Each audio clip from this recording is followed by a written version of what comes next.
How's your Sunday treating you? Is it magical? Yeah, you see what I did there? All right, I know what you're here for, so let's just get right to it. Let's introduce Ginny Weasley, Bonnie Wright.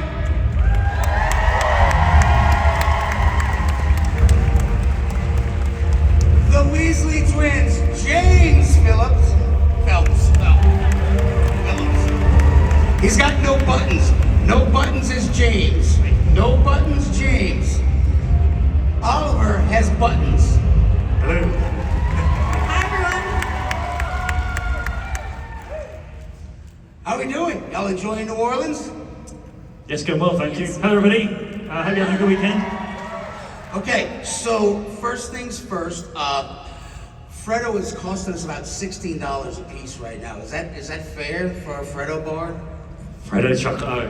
A Freddo chocolate bar. So, for those who don't know what a Freddo chocolate bar is, it's a small chocolate bar, self-explanatory. But in the UK, it's basically judged that's how the economy is going. If it's 10 pence or 5 pence or 15 pence, but yeah, that's a lot of money for a Freddo. Yeah. So okay, so that's what I was wondering, because I'm like, what? Somebody said it was like $50 for like a quarter ounce. I'm like, what is in this Freddo candy bar?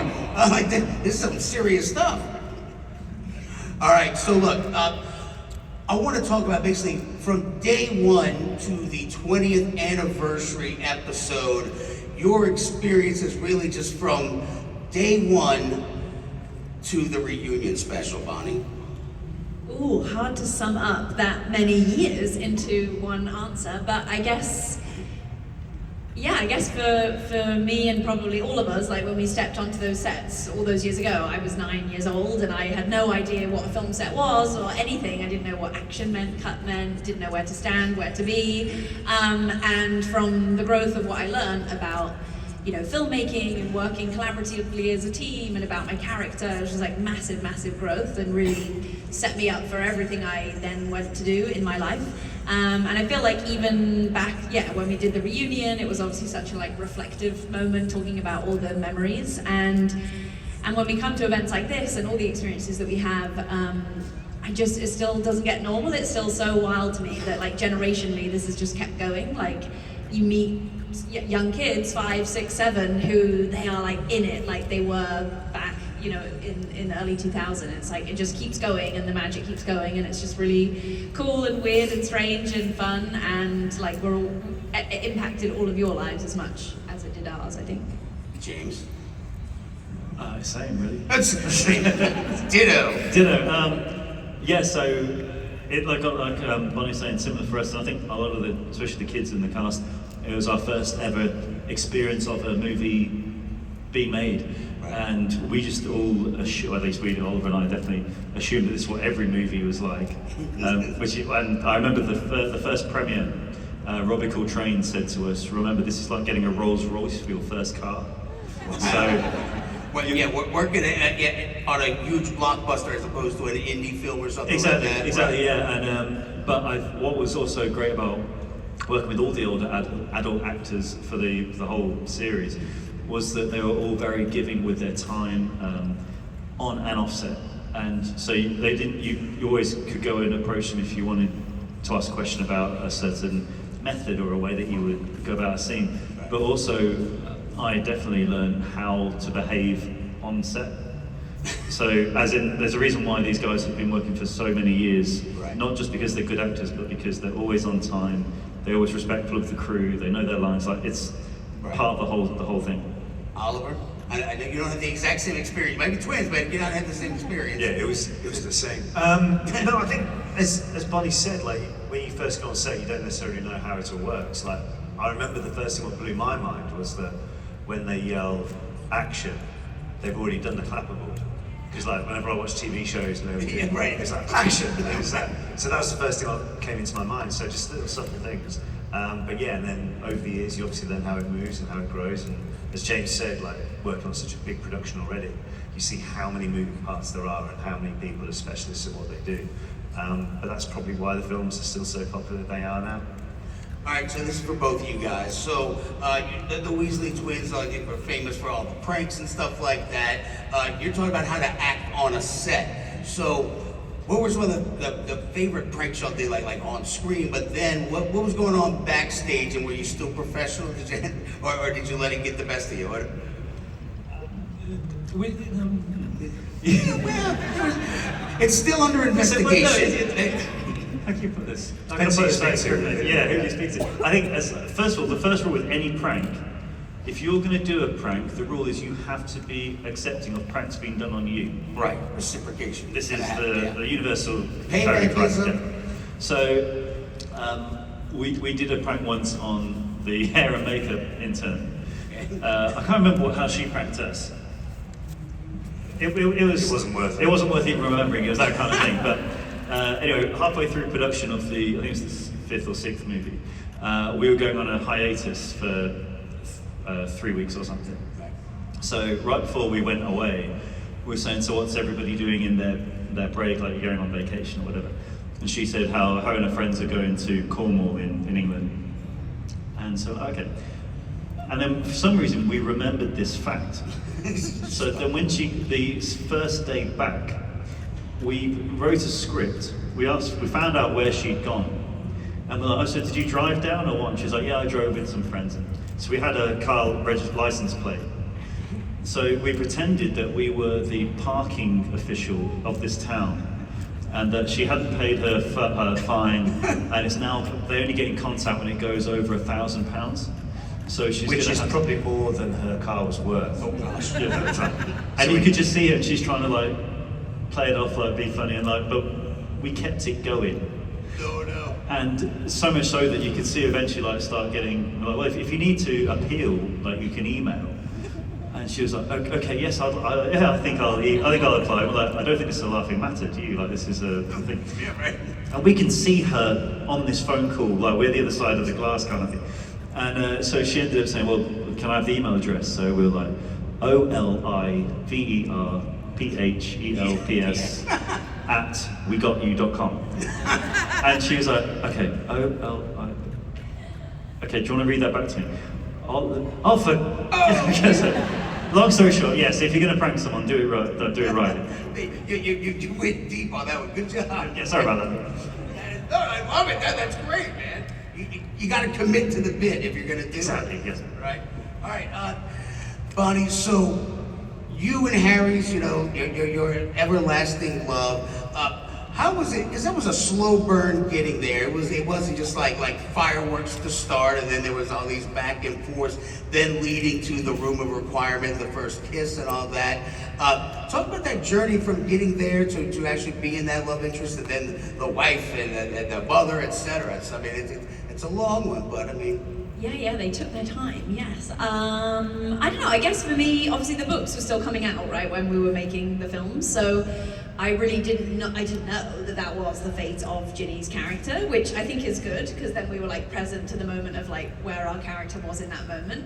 But when I was reading the books, just like everyone else was when they came out, and you would always be reading the book with like two heads. You'd be reading it as a fan to want to know what happened in the story, and then obviously you'd be reading it to see where your character came up and thinking, oh, I wonder if they include this bit or how this would be interpreted in the script. And I remember when I read that part, I was like excited but also kind of terrified. Obviously it's a massive, massive role to take on, to be like the hero of the story's love interest, and then obviously wife and parent of the kids. So it was like really exciting, obviously the evolution to have that opportunity and that challenge from an acting perspective, but it was also like quite overwhelming and nerve-wracking to know that so many people, you all, as you read the books or watched the story, you had your idea of all those characters, so like you're going to project what you thought to that relationship. And so I think for all of us, when we were making the films, it was really important, I think, to stay in the world that we were creating on that film, because an adaptation is always an interpretation kind of thing. So I think what was lovely about us when we were making the films, we were really in that moment of making it. And I'm also grateful that we weren't in a time of so much like social media and different things, I felt like we were really truly making films like people do, in that sense of like craft and storytelling. And I think that really helped me personally, that we were doing it that way. But it was fun and exciting. I mean, I wouldn't ever have thought Ginny from Platform 9 3/4 would end up on Platform 9 3/4 with 3 kids, with Harry. So it was really fun, and yeah. And I guess, you know, with that first kiss really, it like the rumor requirement, because I just remember it was so well done, where it was just like, close your eyes, and it was just like, so what was that being like a young actress having to do that, and just like, but what it felt like, because it was like a seminal moment of the films. Yeah, it was kind of like a lot of excitement to do that scene, and like pressure and of my own self, not like for other people. Right. They didn't tell us when you were going to film that though. Oh, they didn't. It was a secret. Because we were going to. What were you gonna do? Pranks were coming, guys. Wasn't the room of requirement Cho Chang? No, they also, yeah. When but she hit the- in a different room of requirements, so to sorry, speak. sorry. The requirements for the room was Yes. different. It looked different. But it was, I mean, literally, a film set is like the least romantic place you could ever be in your life. Like, it is so technical, and so many people watching, and you got to do things so many times and do it from different things. So it's quite a lot to get to that point of like making it feel romantic, for sure. But I can't complain. It was good. Right, so have y'all done stage? Because you're talking about, you know, like being on there. So like, what's the difference between that stage and the actual like the filming of stuff? Because I mean, I guess you're getting raw and in real time emotion from your audience and feeding off of that. How much do you enjoy doing all that? You know? Yeah, well, I mean, stage is different every night. Yeah, right. Like New audience. Hopefully they like this bit. Yeah, kind of. Hopefully they laugh. And when you do a film, you do that scene once, and that's it. You never do it again. Whereas when you're doing a stage show, like you could be doing it for 6 months, Right. 8 times a week. So it's like that. You've got to. You may do that scene, and the last ever performance, you may do it slightly differently.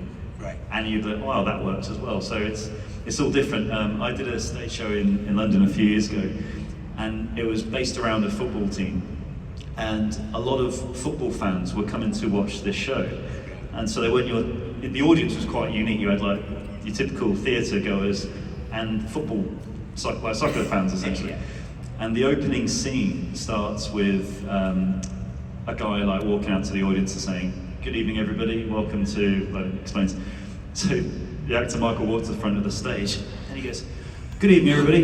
And the guy on the front row opened a can and you hear, psh, he goes, "Evening mate."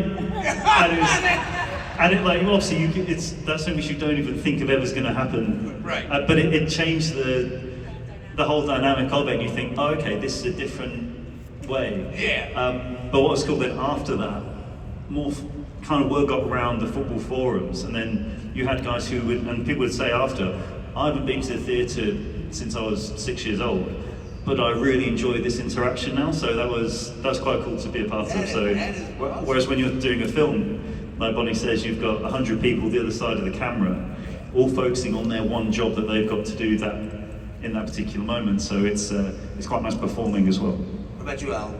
Yeah, exactly that. And also the other thing is, like, if you do a play which, like, there's a difference between if you do a play which is just set in one location the whole time, or you do another play where you tour around. Like, even in parts of the UK, you get totally different reactions to things. And that's quite funny, because you'll do one thing in one town and get a really big reaction, a laugh or a shock or something, and you'll go, I don't know, 4 hours the other way, and you'll get crickets at one point. And then another part, Like, this you see a one reaction. killed over there. Yeah, What's exactly. going Yeah, on? that's what's going on there. But that's when you can tell the mindset of the area as well. Like, some people, if they're a bit more, say, arty, Right. they're there listening to it. Whereas if some people just go to an escape for the night, Right. you'll get something different with that. But then the other side is though that, like, you get the same when you speak to people at events like this, like certain things that they really enjoyed watching in the film. Right. And other people are like, was that not weird to do that? And the other place are like, that was great, wasn't it? So it's fun. It's fun seeing other people's reactions. Bonnie? Yeah, I've done one play before. It's definitely, I mean, it couldn't be more different. Also, with Harry Potter, we didn't really have rehearsals. You know, we like blocked scenes that were like very complicated. Like, say there was a lot of choreography of stunts or spells, or maybe it was a massive scene, like they would do a very quick run through at the beginning of that day potentially, and often it was mainly to do with the technical stuff, like the lighting or the blocking of the camera. It wasn't really to do with the performance, which I think was a shame in a way. I know obviously that takes time to like schedule in rehearsals, but when I did a play, I loved the rehearsal stage so much because you could just be a bit more playful and loose with things. Whereas in Harry Potter, it was very much like you had to really show up so totally prepared because you were going to hit the ground running the minute the day began. It wasn't like a slowly easing your way into the day, like you just had to like go for it. So yeah, very different. Did any of y'all had days where it was just like you were prepared, but just all of a sudden a block came up and you're just like, I know the line, I'm prepared for it. But was there any of those kind of like, forgive me sort of situations ever? Like I know I should know this and I do know this kind of stuff. No, professionals. Oh, exactly. The worst thing is to get the giggles. Yeah. That is the worst thing you can do. And talk about the room of requirement. I remember the day when Oliver, Rupert Grint, and myself got the giggles when it's discovered, and the camera it literally pans across everybody looking shocked. And we must have filmed this scene like 8 or 10 times, and we could not stop laughing. Like we were at the end of the line. And we were at the end of the line, so you could see the camera like panning across, and you just knew I remember one of the last takes. I thought, right, we're in, we've done it, and then Rupert just started. We said set stuff, so eventually it was, yeah. And then another cast member basically said, if you do this again. That's right. I want to leave sometime today. Exactly. Well, all right. So bringing up Rupert, I mean, like the dynamic between you guys, because like y'all had a great connection with all the family, but like Juan was kind of like y'all's little guy, So talk about y'all's relationship with him. Yeah, like we would hang out a lot as well outside of filming. So even like in between like breaks or. Not just at the studios, but also outside the studios as well. Everything from going to a bowling alley, and it would be the one bowling alley we used to go to. There was like a big ramp, and Rupert would bring his own ball.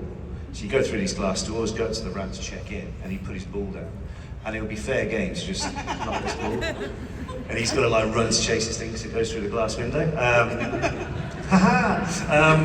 So but it worked both ways as well, that type of dynamic. So that's just what happens when you spend so much time with each other. You get that rapport, you get that friendship, and luckily, playing brothers on film, that came across a bit as well.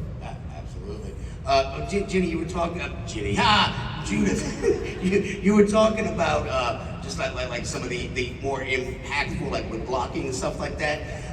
Talk about like when you became like the Quidditch star and you were kind of like the magical athlete. Did you enjoy kind of getting that different aspect of Ginny on film? I will admit I didn't love filming the Quidditch scenes. They looked amazing, but filming them was quite uncomfortable and challenging, and just a lot like the imagination you had to bring to it was like 110%. Did you ever film in the rain? No, I didn't do it. That was the worst. That sounds awful, yeah.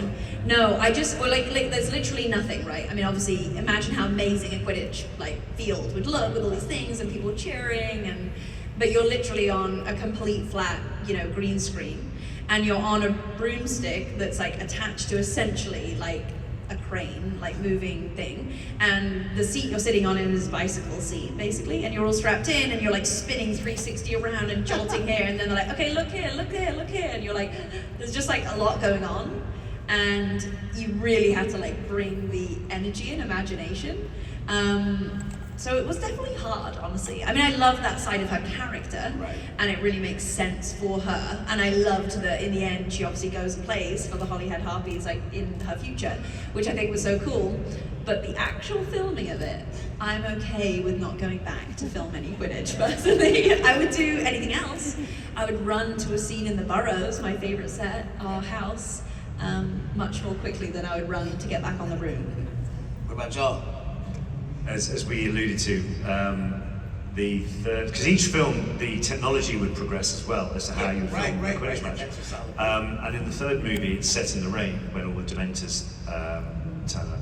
And the way you do that, as we said, as Bonnie was saying, like you're literally static, where it's, you're not moving. You're strapped to a broomstick. So you're on there like on this platform, and then they'll come over. Like Lolo, I remember, who was the Lavon, who was our wardrobe guy, would come over and like smile, and then just literally just with like a hose. Oh God! Right, now you're wet, and then turn on the fan, like there's things in your face like that. And it was so So while this is going on, then someone with a megaphone's going, right, now look to zone 1, and so it's... but equally, it was fun to be a part of that in another way, because it was, like Oliver alludes to, that they were literally creating the technology for this particular equipment you're doing. Right. So that was pretty cool. I'm quite a geek actually, so I was really enjoying learning how they were coming up with these ideas and putting it into the process. So were you the only ones on like the soundstage at that time, or were the other your teammates on theirs, or was it just you filming like that one sequence of you on the broom, or what? Did you have to? Were you able to feed off of anybody's energy, or was it just Yes. like I just got to deal with the hose? Yeah, sometimes you do. There would be like one person, like in the first film, but then I think from the second they were able to work out that they could get 2 broomsticks at the same time next to each other. But for the most part, you were on your own when doing it.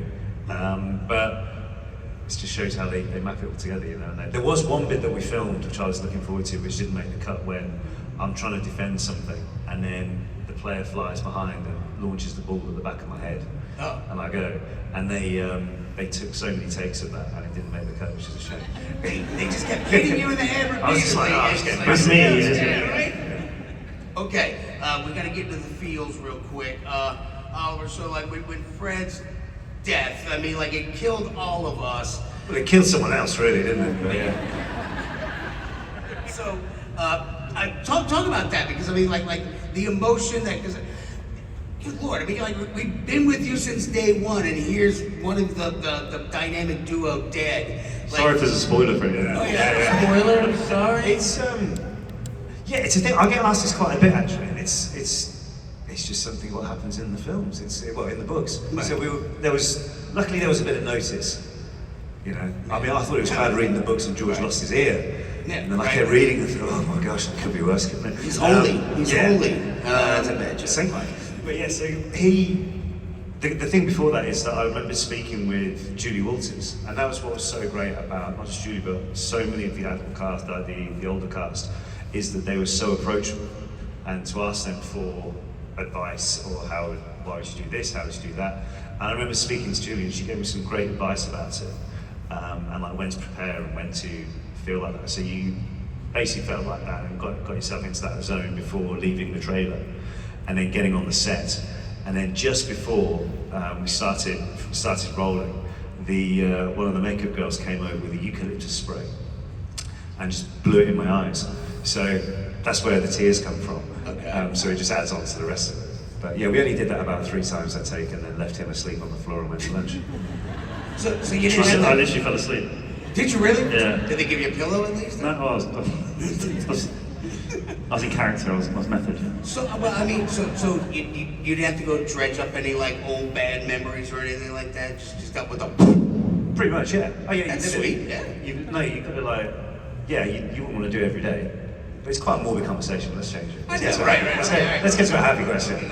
Okay. How about y'all's peace out with Dolores Umbridge? And we're basically it's like we're out of here. Suck it.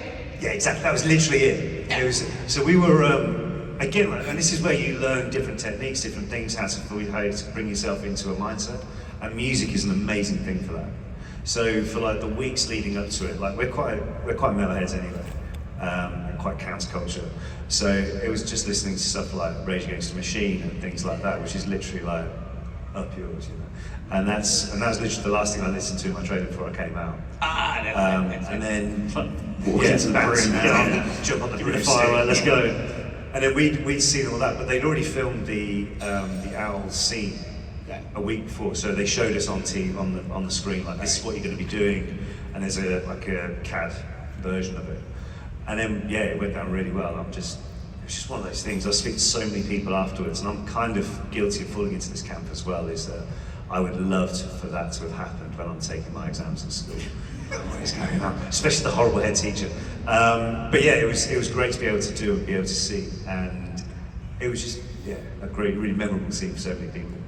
So what did you feel about them actually, just saying, look, we're done here, because because it was really a cool one, because y'all end up opening up your own business and all this other stuff. So basically, you dropped out, So how did you feel that working with your characters, but also just in the overall narrative, I guess it made sense for the characters itself, but also I like to think that they could see the way the school was going at that point, like with Umbridge and everything else coming in, but it just worked with the characters, and I think the way that they went out, like Oliver said, so many people have said to us, like, I wish that you were there when I was doing my SATs or something. No way. I think it just, like I say, it just works with the characters, and that was fun to do. All right, Bonnie, I got to talk to you a few years ago about this, but I want to talk. You got a book, Go Gently, and it's all actionable steps about nurturing yourself and the planet, and that's become like a very integral part of you. So talk about that, because I know that's something you want people to hear, and you don't want to beat them over the head. Just but here's some small things you can do. Yeah, sure, thanks. So it's a book I wrote in 2022. It's a very practical kind of handbook, and just looks at different ways in your day-to-day life that you can be more mindful about the larger climate kind of environmental issues. And then I ended up making a documentary series leading on from that with the same title that came out earlier this year. My goal with anything that I do around the environment and sustainability is just to make it feel promote this idea that we shouldn't be perfect environmentalists, but instead of that, it's more better if everyone tried something imperfectly and in process, and didn't get so scared by doing things right. I think we're always told that we're never going to be good at something or right at it or not do it quite well. So I found in a lot of the way I communicate that stuff to just bring that kind of imperfect nature to it. And then a recent project I've been working on as of last year is all this work, but now for younger kids. So the project I just started is called Hello Earthling, and it's for preschool, early elementary age kids. And the main thing at the minute is a podcast, and I basically interviewed kids aged 4 to 10 years old about their relationship with nature and the living world, and it was just the best, most fun thing I think I've ever done. Children are just incredible, and all the things they said were just so fun. So it's four kids, and I interviewed kids, and that's called Hello Earthling, and it's a podcast. That is awesome. Kids will give you the truth. They their brain mouth filter has not fully formed yet. So oh yeah, no, I think that's dumb, or whatever. So that's awesome. Kids say the darndest thing. That's an American show. So, all right, the Weasley family as a whole. Obviously you guys have gotten much closer over the years, et cetera, et cetera. What was it like when you kind of getting to know each other? Y'all became kind of like the overprotective brothers and things like that. But was there was there a moment that you guys really kind of felt the family, bond really take hold during the filming of any of the movies, really? Probably what was that moment? In the Chamber of Secrets, when we're filming the Burrows for the first time. So that was the first time all the Weasleys were, that you'd see on, well, at least for the first couple of films anyway, when we're filming in the kitchen, weren't we, doing the breakfast scene and all that kind of stuff. Even when if we're filming in the kitchen, and that pretty much continued for the rest of the movie series, if we're filming in the kitchen, normally when they're setting up the cameras for a reverse shot, essentially, you'd go back to your trailer or wherever. But we'd all just migrate to the living room part of the Burrows and just hang out there as a family. So it's quite unique to any job like that I've done. But we're definitely envious of, a lot of people were envious of us as a little collective there. Nice. Yeah, you I felt like it was like a special extra thing that we got to do. We didn't get just the kind of Gryffindor common room family vibe of stuff, but we also literally got our own family. And I do think a big testament to that is Julie and Mark, who played Molly and Arthur Weasley. I feel like they just really held us all together, and they were, for me as well, Julie, on my first day of filming, I think she totally saw I looked completely lost, which I was, and she really just made me feel comfortable and that I should be there and helped, do everything, and I really love that, and I feel like they were really guiding people to that. real sense of family that you feel. Get away from my daughter, you. Yeah, it's the best line. Well, and so have y'all seen the meme where it's like, if you ever feel down, remember that Arthur Weasley would love to meet you.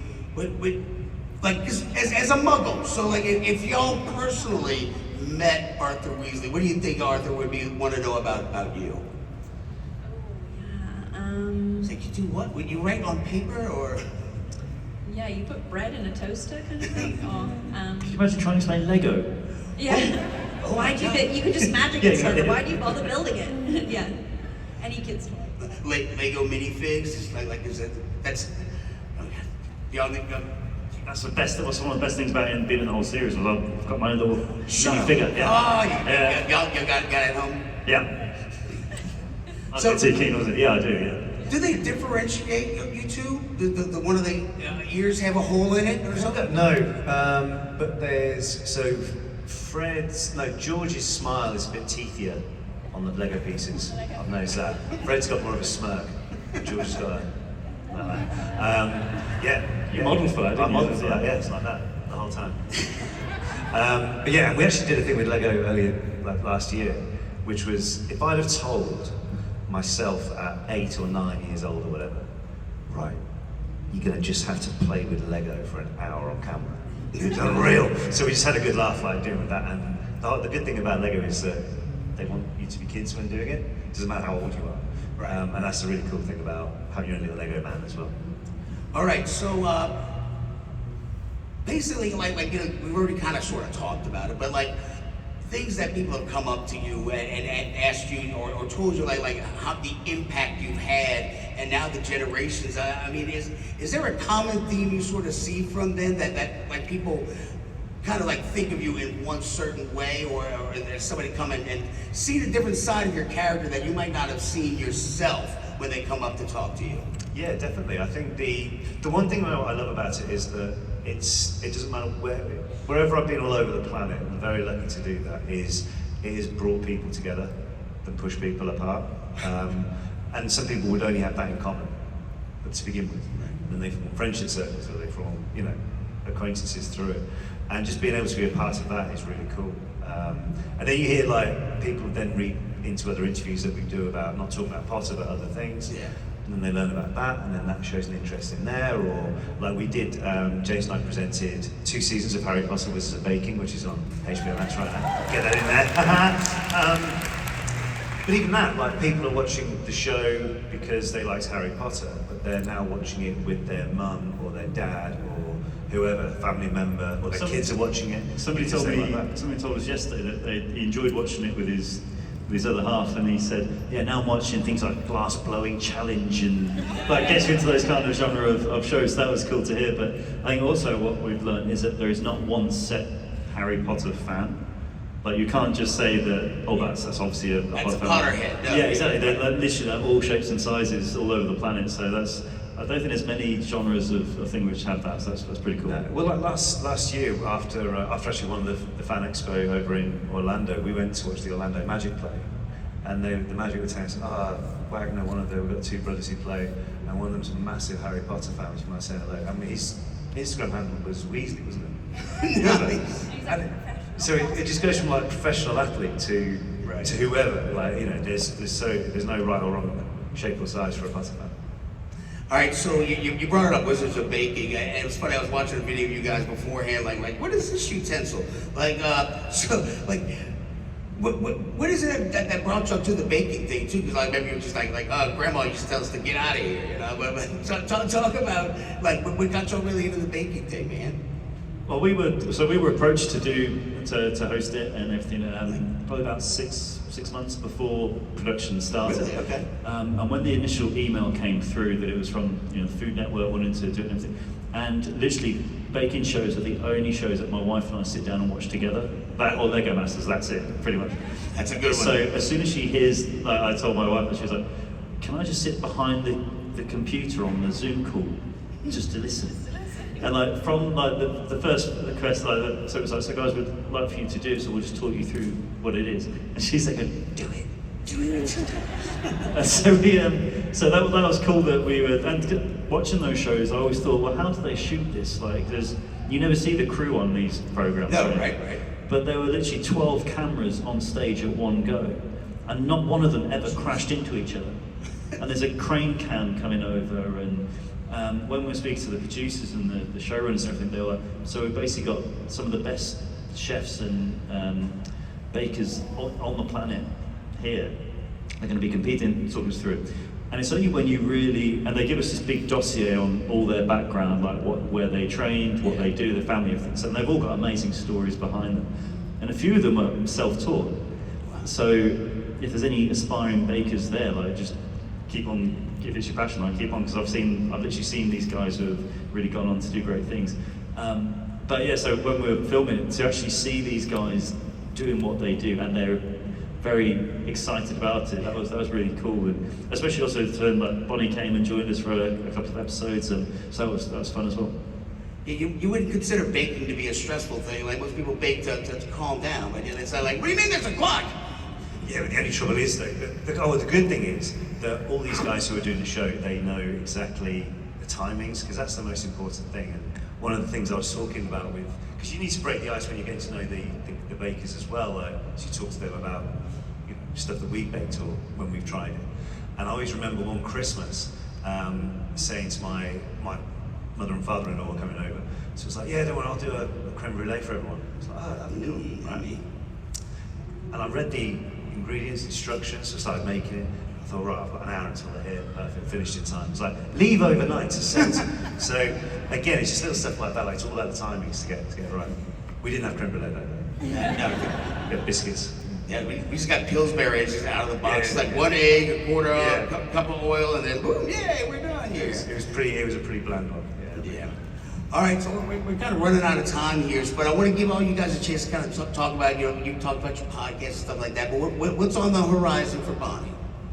Oh, what's on the horizon? I am just about to start working on another book, but it is actually a story I've been working on for like 8 or 9 years. So it's a long time coming, but it's fiction, not non-fiction like my previous book. And so, yeah, I don't want to say much about it, but yeah, it's a fictional book intended for kind of YA audiences and kind of... Twins in. Is it what? Twins in. Oh, they're twins. I will write twins into it.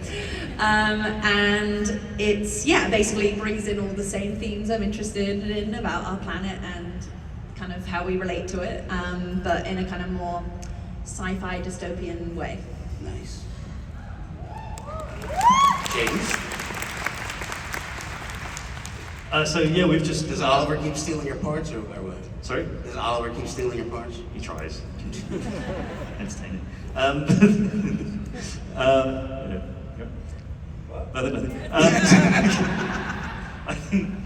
So yeah, we've been very lucky with Wizard Baking season 2 seemed to go down really well.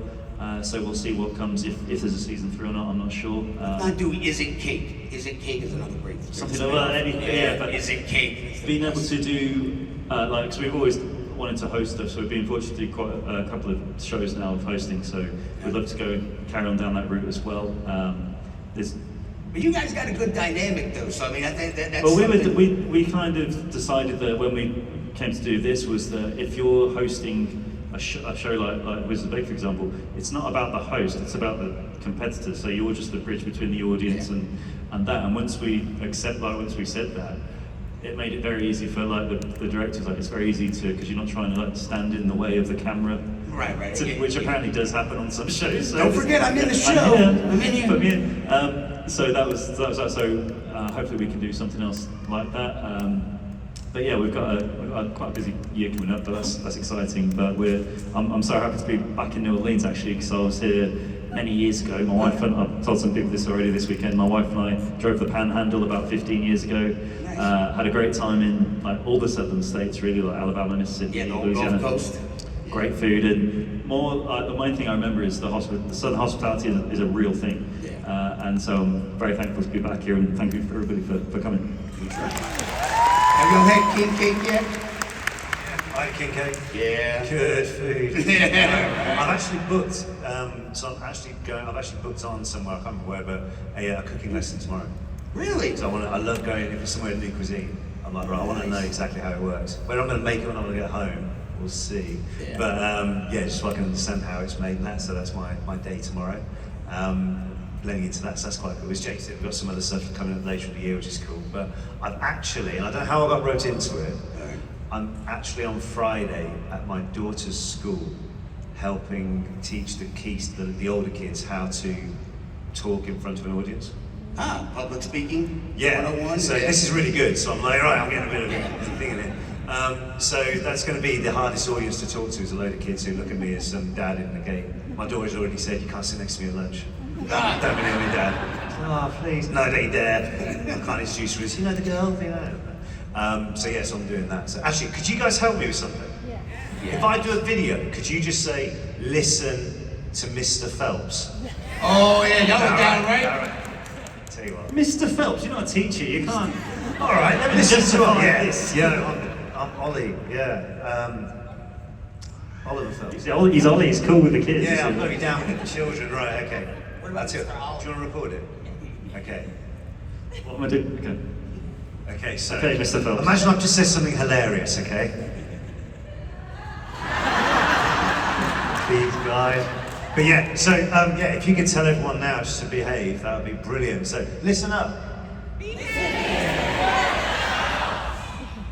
Thank you so much. Yeah, so the idea is, we'll see how that works. But yeah, the idea is that, so I realised that when there's a lot of kids who we see every now and then in any school, have a fear of speaking in front of people, and then if you don't do it early enough, then that goes on to when they're older. Like, is there anyone here who would be really worried about standing in front of people right now? Right, okay. Does anyone want to stand on the stage right now? Who's put their hand up? Who put their hand up? Yeah? No? Yeah? Come on, mate. Sorry, over there. Who? Right, okay. Sorry. Right, so mate, come on. I'm just proving a point, right? I'm just proving a point, okay? We're in a TED Talk right Dinner now. What's going on? and I'm just, right? This is the Hey, James Ollie, right, so no one here, mate, wants you to be rubbish up here, right? Everyone's your friend, all right? So all their smiling faces, nothing to worry about when you're in front of people, right? Yeah, Where are you from? Georgia. Sorry, this turns into a Q&A about Jason Jordan. Mate, thank you so much for coming that to say. But yeah, I want to show you though, Dick, there's nothing to worry about when standing in front of people talking. One of that for my public speaking college class. So. Oh, there you go, good. Well done, mate. Cheers, all the best. Well, hold on. Where's my son? He is terrified of crowds. So yeah, so that I know that took a bit of an odd one, but yeah, it's just a side thing doing and trying to stay cool dad, which is never going to happen apparently. Yeah, I think you'll be all right. maybe. I think you'll be cool. All right, everybody, give it up. The Weasleys. Thank you so much. Thank you guys. Thank you very much, everybody. Have a great rest of your weekend. Thank you. Yeah, go see their tables. Go get pictures. Tell them how much you love them. Look, they can get a stand and all. That is